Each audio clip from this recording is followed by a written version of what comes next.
ವಿದ್ಯಾರ್ಥಿಗಳೇ ನಮಸ್ಕಾರ. ಈ ವಿಡಿಯೋದಲ್ಲಿ ನಾವು ಮಾದರಿ ಪ್ರಶ್ನೆ ಪತ್ರಿಕೆ 1ರ 39ನೇ ಪ್ರಶ್ನೆಯಿಂದ ಕಲಿಯೋಣ. 39ನೇ ಪ್ರಶ್ನೆ ಪದ್ಯ ಭಾಗವನ್ನು ಪೂರ್ಣ ಮಾಡುವುದು.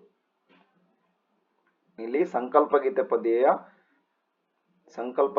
ಪದ್ಯದ 2 ಪ್ಯಾರಾಗಳನ್ನ ಕೊಟ್ಟಿದ್ದಾರೆ. ಮೊದಲನೇ ಪ್ಯಾರ, ಕಲುಷಿತವಾದಿ ನದಿ ಜಲಗಳಿಗೆ ಮುಂಗಾರಿನ ಮಳೆಯಾಗೋಣ, ಬರಡಾಗಿರುವಿ ಕಾಡುಮೇಡುಗಳ ವಸಂತವಾಗುತ್ತ ಮುಟ್ಟೋಣ.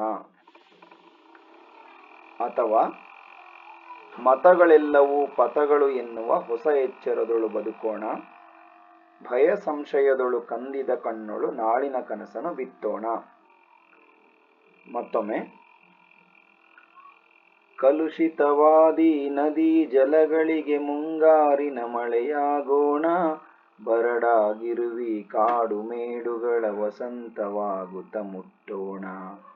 ಮತಗಳೆಲ್ಲವೂ ಪಥಗಳು ಎನ್ನುವ ಹೊಸ ಎಚ್ಚರದೊಳು ಬದುಕೋಣ, ಭಯ ಸಂಶಯದೊಳು ಕಂದಿದ ಕಣ್ಣೊಳು ನಾಳಿನ ಕನಸನ್ನು ಬಿತ್ತೋಣ. ಈ ಪದ್ಯವನ್ನು ಕಲಿತ್ಕೊಳ್ಳಿ. ಮುಂದಿನ ಪ್ರಶ್ನೆಗೆ ಹೋಗೋಣ. ಪದ್ಯ ಭಾಗವನ್ನು ಓದಿ ಅರ್ಥ ಮಾಡಿಕೊಂಡು ಅಡಕವಾಗಿರುವ ಮೌಲ್ಯವನ್ನು ಆಧರಿಸಿ ಸಾರಾಂಶವನ್ನು ಬರೆಯುವುದು. ಇದಕ್ಕೆ 4 ಅಂಕಗಳು. ಪ್ರಶ್ನೆಯನ್ನು ಕೊಟ್ಟಿದ್ದಾರೆ. ಮಾರಿಗೌತಣವಾಯಿತು ನಾಳಿನ ಭಾರತವು, ಚತುರಂಗ ಬಲದಲ್ಲಿ ಕೌರವನ ಋಣ ಹಿಂಗೆ ರಣದಲ್ಲಿ ಸುಭಟ ಕೋಟಿಯನ್ನು ತೀರಿಸಿಯೇ ಪತಿಯವಸರಕ್ಕೆ ಶರೀರವನ್ನು ನೂಕುವೆನು, ನಿನ್ನಯ ವೀರರೈವರ ನೋಯಿಸೆನು ರಾಜೀವ ಸಕನಾಣೆ.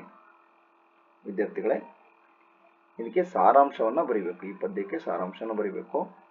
ಸಾರಾಂಶವನ್ನು ಓದ್ತಾ ಹೋಗ್ತೀನಿ, ನೋಡ್ಕೊಳ್ಳಿ. ಮಹಾಭಾರತದಲ್ಲಿ ಪಾಂಡವರ ಪಾಲಿನ ರಾಜ್ಯವನ್ನು ನೀಡಲು ಕೌರವನು ನಿರಾಕರಿಸುತ್ತಾನೆ. ಕೌರವ ಅಂದ್ರೆ ದುರ್ಯೋಧನ. ಯುದ್ಧ ಅನಿವಾರ್ಯವೆಂದಾದಾಗ ಧರ್ಮ ಪಕ್ಷಪಾತಿಯಾದ ಕೃಷ್ಣನು ಭೇದತಂತ್ರವನ್ನು ಬಳಸಿ ಕರ್ಣನಿಂದ ಪಾಂಡವರಿಗೆ ಅಪಾಯವಾಗದಂತೆ ಮಾಡುವುದು ಕವಿ ಕುಮಾರವ್ಯಾಸನು ಬರೆದ ಕೌರವೇಂದ್ರನ ಕೊಂದೆ ನೀನು ಪದ್ಯಪಾಠದಲ್ಲಿ ಮನೋಜ್ಞವಾಗಿ ಮೂಡಿಬಂದಿದೆ. ಕರ್ಣನು ಕೃಷ್ಣನನ್ನು ಕುರಿತು, ನಾಳಿನ ಕೌರವರ ಮತ್ತು ಪಾಂಡವರ ಯುದ್ಧವು ಆನೆ, ಕುದುರೆ, ರಥ ಮತ್ತು ಯೋಧರಿಂದ ಕೂಡಿದ ಚತುರಂಗ ಸೈನ್ಯ ಬಲದಲ್ಲಿ ಮೃತ್ಯುದೇವತೆಗೆ ಭೋಜನಕೂಟ ಆಗುವುದು. ಕೌರವನ ಉಪಕಾರ ಸಂದು ಹೋಗುವಂತೆ ಯುದ್ಧರಂಗದಲ್ಲಿ ಲೆಕ್ಕವಿಲ್ಲದಷ್ಟು ಕೋಟಿಗಟ್ಟಲೆ ವೀರ ಯೋಧರನ್ನು ಕೊಂದು ಒಡೆಯನ ಅವಶ್ಯಕತೆಗೆ ಶರೀರವನ್ನು ತ್ಯಜಿಸುವೆನು. ಸೂರ್ಯನ ಸಾಕ್ಷಿಯಾಗಿ ನಿನ್ನ ವೀರರಾದ ಪಾಂಡವರು 5ರನ್ನು ನೋಯಿಸುವುದಿಲ್ಲ ಎಂದನು.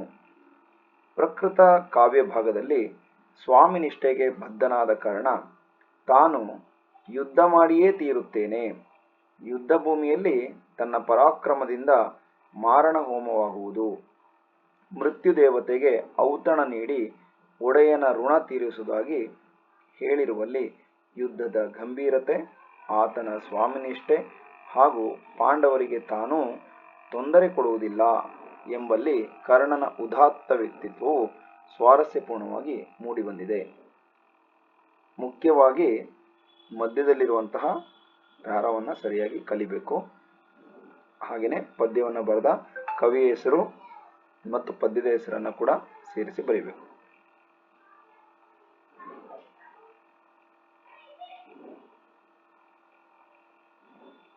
ಮುಂದಿನ ಪ್ರಶ್ನೆ 8-10 ವಾಕ್ಯಗಳಲ್ಲಿ ಉತ್ತರಿಸಿ. ನಂಬಿ ಕೆಟ್ಟವರಿಲ್ಲ ಎಂಬ ಮಾತು ಶಬರಿಯ ಪಾಲಿಗೆ ಹೇಗೆ ನಿಜವಾಗಿದೆ? ಶಬರಿಯ ಚಿಂತೆ ಹಿಂಗಿ ಹೋದ ಸಂದರ್ಭದ ಸ್ವಾರಸ್ಯವನ್ನು ವಿವರಿಸಿ. ಈ ಪ್ರಶ್ನೆಗೆ ಉತ್ತರ.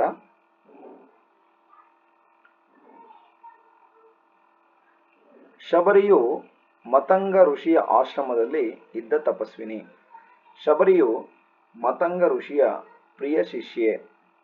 ಸಿದ್ಧರಾದ ಮತಂಗ ಋಷಿಗಳು ತಮ್ಮ ಅಂತ್ಯಕಾಲದಲ್ಲಿ ಶಬರಿಯ ಮೇಲೆ ಕರುಣೆಯನ್ನು ತೋರಿ, ರಾಮ ಲಕ್ಷ್ಮಣರು ಈ ಆಶ್ರಮಕ್ಕೆ ಬರುತ್ತಾರೆ, ನಿನಗೆ ರಾಮ ಲಕ್ಷ್ಮಣರ ದರ್ಶನದಿಂದ ಒಳ್ಳೆಯದಾಗುತ್ತದೆ, ನಿನ್ನ ಇಷ್ಟಾರ್ಥ ನೆರವೇರುತ್ತದೆ ಎಂದು ಹೇಳಿದ್ದರು. ಗುರುಗಳ ಈ ಮಾತನ್ನು ನಂಬಿದ ಶಬರಿಯು ಶ್ರೀರಾಮನ ಆಗಮನಕ್ಕಾಗಿ ಪ್ರತಿನಿತ್ಯ ಕಾಯುತ್ತಿದ್ದಳು. ಶಬರಿಯು ಗುರುಗಳ ಮಾತಿನ ಮೇಲೆ ಇಟ್ಟ ನಂಬಿಕೆ ಹಾಗೂ ಶ್ರೀರಾಮನಿಗಾಗಿ ಹಂಬಲಿಸುತ್ತಾ ಕಾಯುತ್ತಿದ್ದ ಅವಳ ತಾಳ್ಮೆಯು ಹುಸಿಯಾಗಲಿಲ್ಲ. ಮತಂಗ ಋಷಿಗಳು ಶಬರಿಗೆ ಹೇಳಿದ ಮಾತಿನಂತೆ ರಾಮ ಲಕ್ಷ್ಮಣರು ಶಬರಿಯ ಆಶ್ರಮಕ್ಕೆ ಭೇಟಿ ನೀಡುತ್ತಾರೆ.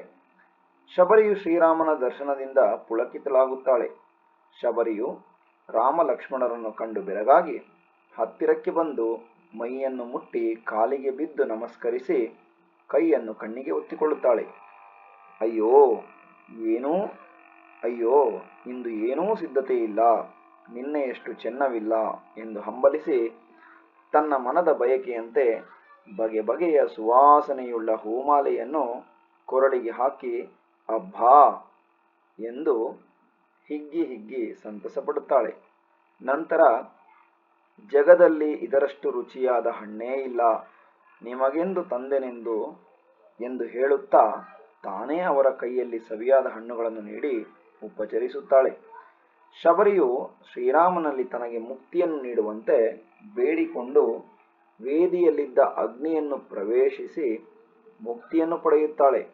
ಮುನಿಗಳ ಮಾತನ್ನು ನಂಬಿ ಹಲವಾರು ವರ್ಷಗಳಿಂದ ರಾಮನ ದರ್ಶನಕ್ಕಾಗಿ ಸಹನೆಯಿಂದ ಕಾಯುತ್ತಾ ಶ್ರೀರಾಮನು ತನ್ನ ಬಳಿಗೆ ಬರುವ ಸುದಿನವನ್ನು ಎದುರು ನೋಡುತ್ತಿದ್ದ ಶಬರಿಗೆ ರಾಮನ ದರ್ಶನವಾಗುತ್ತದೆ. ಶಬರಿಯ ಮನದಾಸೆ ಈಡೇರುತ್ತದೆ. ಹಾಗಾಗಿ ನಂಬಿಕೆಟ್ಟವರಿಲ್ಲ ಎಂಬ ಮಾತು ಶಬರಿಯ ಪಾಲಿಗೆ ನಿಜವಾಗಿದೆ. ವಿದ್ಯಾರ್ಥಿಗಳೇ, ಇದನ್ನ ಈಗ ಮುಂದಿನ ಉತ್ತರ ಇರುವಂಥದ್ದು ಶಬರಿಯ ಚಿಂತೆ ಹಿಂಗಿ ಹೋದ ಸಂದರ್ಭದ ಸ್ವಾರಸ್ಯಕ್ಕೆ. 2 ಪ್ರಶ್ನೆ ಇದಲ್ವಾ, ಅದರಲ್ಲಿ ಎರಡನೇದಕ್ಕೆ ಉತ್ತರ ಇದು. ನೀವು ಯಾವ್ದು ಬೇಕಾದ್ರೂ ಬರಿಬಹುದು. ರಾಮ ಲಕ್ಷ್ಮಣರನ್ನು ಕಂಡು ಶಬರಿ ಹಿಗ್ಗಿ ಸಂತಸವನ್ನು ತುಂಬಿಕೊಳ್ಳುತ್ತಾಳೆ. ರಾಮ ಲಕ್ಷ್ಮಣರಿಗೆ ರುಚಿಕರ ಹಣ್ಣುಗಳನ್ನು ನೀಡಿ ಸತ್ಕರಿಸುತ್ತಾಳೆ. ರಾಮನನ್ನು ಕಂಡ ತಾನು ಪರಮ ಸುಖಿ ಎಂದು ನರ್ತಿಸುತ್ತಾಳೆ. ರಾಮನು ಕೂಡ ನಿನ್ನ ಆದರದಿಂದ ನಾವು ಸುಖಿ, ನಿನಗೆ ನಾವು ಋಣಿ ಎನ್ನುತ್ತಾನೆ. ಶಬರಿಯು ಕಣ್ಣೀರು ತುಂಬಿಕೊಂಡು ನನ್ನ ಜಾಡನ್ನು ಹಿಡಿದು ಬಂದು ಸಂತಸ ನೀಡಿದಿರಿ, ಹಸಿವು ತೃಷೆ ಹಿಂಗಿತೆ, ನಾನೊಬ್ಬಳು ಬಡವಿ, ನನ್ನ ಮೇಲೆ ಮರುಕ ತೋರಿದಿರಾ ಎನ್ನುತ್ತಾಳೆ. ಶ್ರೀರಾಮನು ನಿನ್ನ ಆತಿಥ್ಯದಲ್ಲಿ ಸ್ವಲ್ಪವೂ ಕೊರತೆ ಇಲ್ಲ, ನಮ್ಮ ಅರಮನೆಗಿಂತ ನಿನ್ನ ಆಶ್ರಮವೇ ಚಂದ, ನಿನ್ನ ಮನೆಯೇ ನಮ್ಮ ಮನೆ, ನೀನೇ ತಾಯಿಯಂತೆ ಎನ್ನುತ್ತಾನೆ.